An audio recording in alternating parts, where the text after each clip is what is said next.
सोबत आमच्या शेतकऱ्यांकरता देखील माननीय शिवराजजींना आम्ही विनंती केली।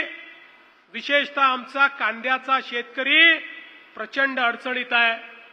अनेक शेतकरी कांद्याला 1 रुपया भाव मिळतोय म्हणून कांदे फेकून द्यायला निघाले आहेत आणि म्हणून शिवराजजींना मी सांगितलं काय वाटेल ते करा, पण कांदा विकत घ्या।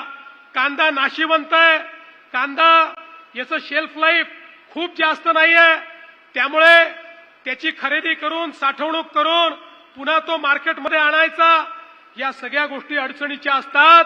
पण तरी देखील आपल्या विनंतीला मान देऊन आजपासनं महाराष्ट्रामध्ये शिवराज सिंग चौहान साहेबांच्या नेतृत्वात, माननीय मोदीजींच्या नेतृत्वात 12 रुपये 35 पैशाने कांद्याची खरेदी सुरू होते।